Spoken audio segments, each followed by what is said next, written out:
사람들이 평소에는 할 수 있으면 많은 것을 소유하려고 합니다. 돈도 많이 소유하려고 하고, 또 직책도 명예도 많이 가지려고 하고, 책도 많이 가지려고 합니다. 근데 위급한 일을 당해서 딱 하나만 가져야 될 때 어떤 사람은 자존심을 택하는 사람이 있습니다. 자존심을 위해서 목숨을 잃거나 자살하는 사람도 있습니다. 또 어떤 사람은 감투에 목숨을 거는 사람이 있습니다. 자기 자리를 지키기 위해서 다른 사람들이 얼마나 고통을 받든지, 얼마나 다른 사람이 자기를 손가락질하는지 생각하지 않고 오직 그 자신의 명예, 자신의 자리만 지키려고 하는 사람도 있습니다. 또 많은 사람들은 최후의 순간까지 돈이 자기 자신을 지켜줄 수 있을 것이라고 믿고 있습니다. 근데 사람이 병에 걸려서 죽게 되거나 사고로 죽게 되었을 때 그가 붙들 수 있는 것은 아무것도 없습니다. 돈도 가져갈 수가 없고, 명예도 소용이 없고, 책을 아무리 많이 소장하고 있고 지식이 아무리 많아도 사람이 죽고 나면 소용이 없습니다. 그 많은 책들 다 고물 처리가 되든지 다른 사람들이 와서 다 가져갈 것입니다. 하나님의 백성들에게 있어서는 이 마지막 순간, 위기가 찾아오고 죽음이 찾아왔을 때도 마지막까지 붙들 수 있는 것이 있는데, 그것은 바로 하나님입니다. 하나님은 우리가 죽게 되었을 때도 붙들 수 있고, 우리가 깊은 병에 걸렸을 때도 붙들 수 있고, 전쟁이 터지려고 할 때도 우리가 하나님을 붙들 수가 있습니다. 우리가 미리 그런 마음을 가지면 어떨까요? 위기가 안 왔지만, 전쟁이 안 터졌지만, 병에 안 걸렸지만, 내가 병에 걸린 것처럼, 전쟁이 터진 것처럼, 위기가 온 것처럼 생각하고 하나님만 잡으면 어떨까요? 그러면 너무나도 참 마음이 여유가 있을 것이고, 오히려 내가 너무 많은 것을 가졌다 하는 생각을 가지게 될 것입니다. 이런 사람이 병들면 돈이 소용이 없습니다. 그 돈 다 쓰지도 못합니다. 그 돈은 어디로 들어갑니까? 병원비나 약값이나 요양원으로 다 들어갑니다. 자기는 그 돈 가지고 뭐 음식을 사 먹을 수도 없고, 여행을 갈 수도 없고, 뭐 하와이, 어디 인도네시아 발리, 그런데 생각도 못하고 아픈 놈이 어딜 갑니까? 이런 병들면 책을 읽을 수 있습니까? 어려운 책 하나도 못 읽습니다. 읽을 수도 없고, 읽을 정신도 없고, 그 많은 책들 소용없고, 박사학위도 필요 없고, 사장도 필요 없고, 인기도 소용이 없고, 그 사람이 병들어 죽게 되었을 때 비로소 느끼는 것이 무엇인가 하면, 내가 한평생 그렇게 끌고 모았던 것이 아무 소용이 없다는 것을 알게 됩니다. 목회자도 예배당 크게 짓고 수만 명 모여도 죽으면 아무 소용이 없습니다. 딴 목사 와가지고 다 목회 다 하고, 그 죽으면 소용이 없습니다. 재벌들이 아무리 큰 회사를 많이 만들고 돈 모아도 죽고 나면 그 자기 인데는 소용이 없습니다.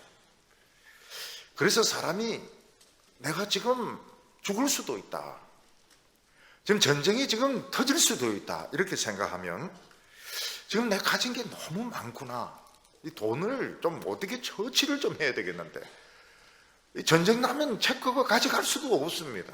다 불타서 없어집니다. 집도 소용이 없습니다. 차도 소용이 없습니다. 아무것도 소용이 없습니다. 이걸 좀 처치를 해야 될 텐데, 이거 어떻게 처치를 해야 되나?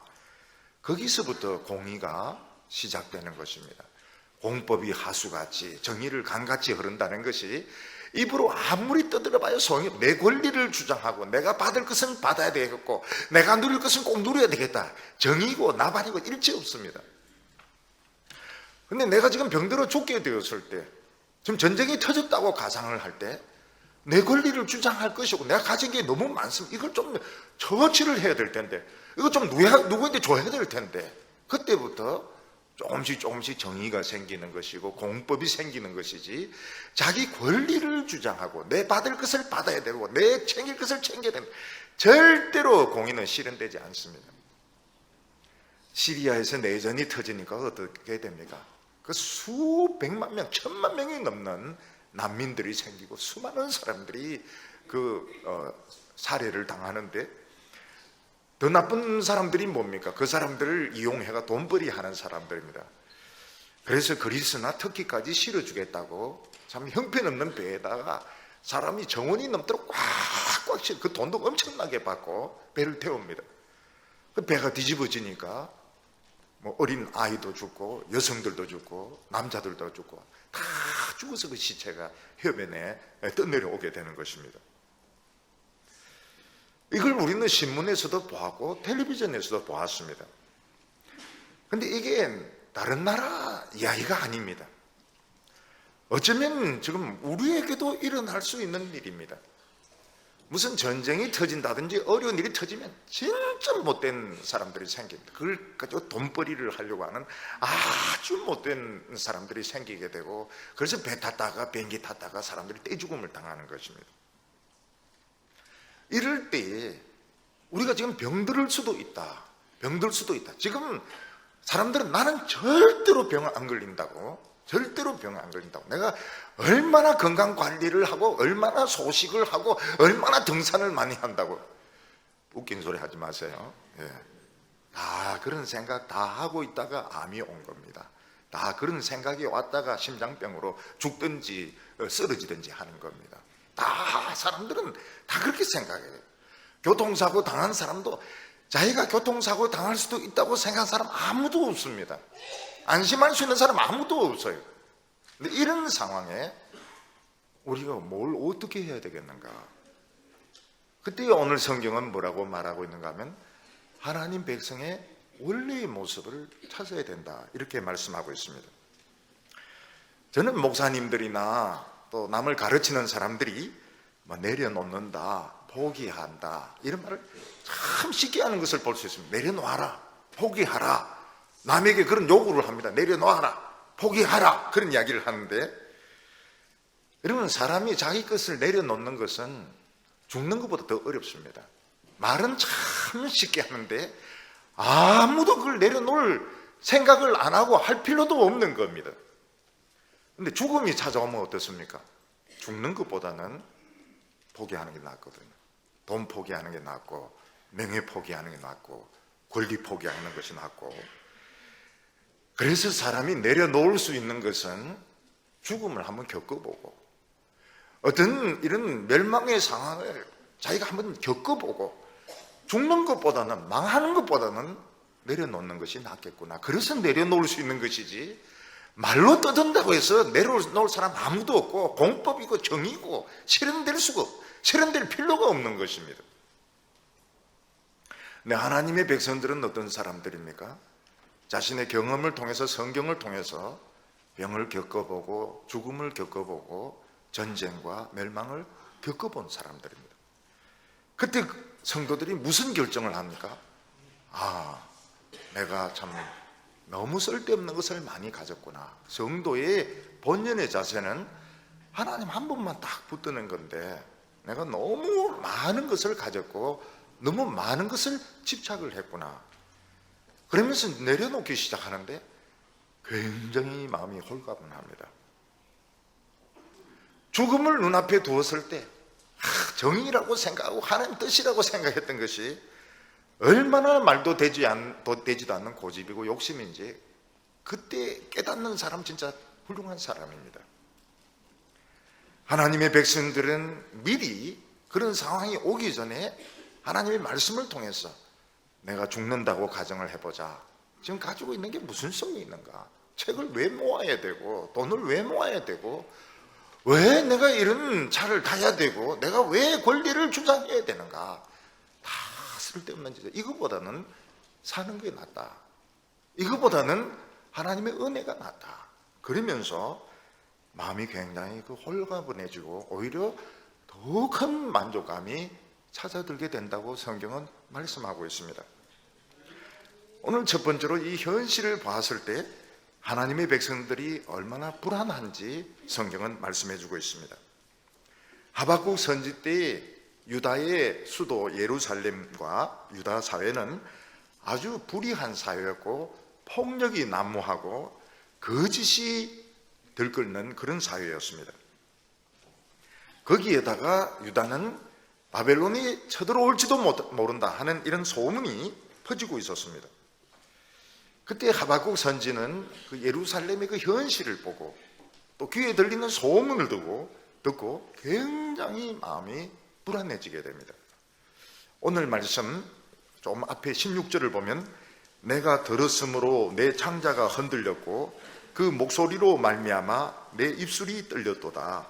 무리가 우리를 치러 올라오는 환난 날을 내가 기다림으로 썩이는 것이 뼛속에 들어왔으며 내 몸은 내 처소에서 떨리는도다.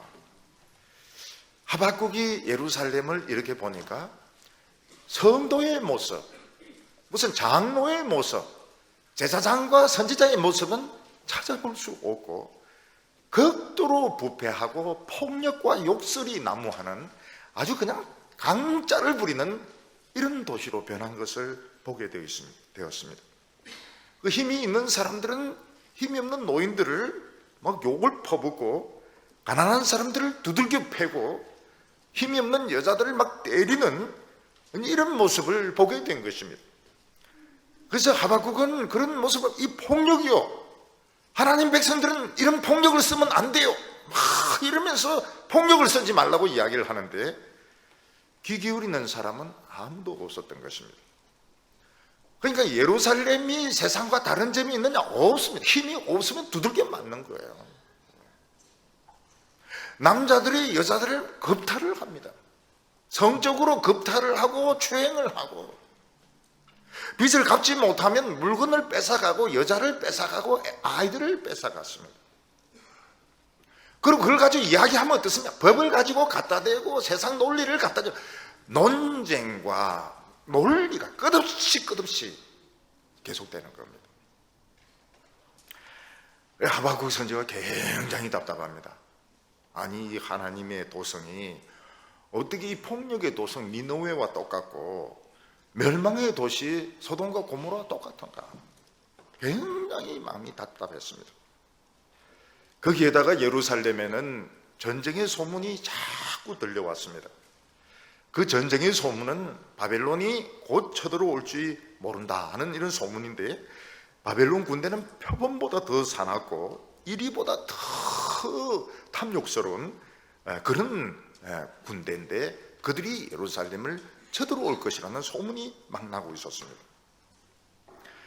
그런데 바벨론은 전쟁하는 방식이 정말 이리와 같고 표범과 같았습니다. 침공했는데 싸우면 어떻습니까? 싸운 자들은 다 죽였습니다. 무기를 들고 싸운 자들은 한 명도 남김없이 다 죽입니다. 그럼 항복하면 어떻게 됩니까? 쇠사슬로 묶어서 전부 바벨론으로 끌고 갔습니다. 여기 보면 물고기를 낚아가지고 줄로 메어서 간다는 그런 말이 나오는데 바벨론은 전쟁하는 방식이 뭔가 하면 무조건 칼을 들고 창을 들고 싸우는 사람은 다 죽였습니다. 무조건 대항하는 자들은 다 죽였고 항복하는 자들은 전부 쇠사슬로 끌고 가고 그리고 성은 파괴시키고 집은 불질러 가지고 폐허를 만들었던 것입니다. 그러니까 바벨론이 한번 쳐들어오면 이기면 상관이 없습니다. 근데 이기지 못하면 다 죽고 아니면 끌려가고 폐허가 되는 것입니다. 근데 바벨론 군대는 표범같이 빠릅니다. 이리같이 사납습니다. 어떻게 사람이 표범을 이길 수 있고 이리를 이길 수 있습니까? 이스라엘 백성들이 아무리 강하다 하더라도 아무리 양이 싸움질 잘한다 하더라도 표범을 어떻게 이기고 늑대를 어떻게 이길 수 있습니까? 그 바벨론에 실제로 그대로 합니다. 조금이라도 전쟁한 사람은 싹 다 죽입니다. 그리고 항복한 사람은 왕이나 왕비나 청년들 전부 쇠사슬로 묶어서 물고기들 잡아가듯이 다 바벨론으로 잡아. 이 현실적으로 일어난 일이었습니다. 하박국은 굉장히 답답했습니다. 예루살렘 유다는 정말 폭력적이었습니다. 폭력, 강짜, 성추행 너무너무 악한 도시가 되었는데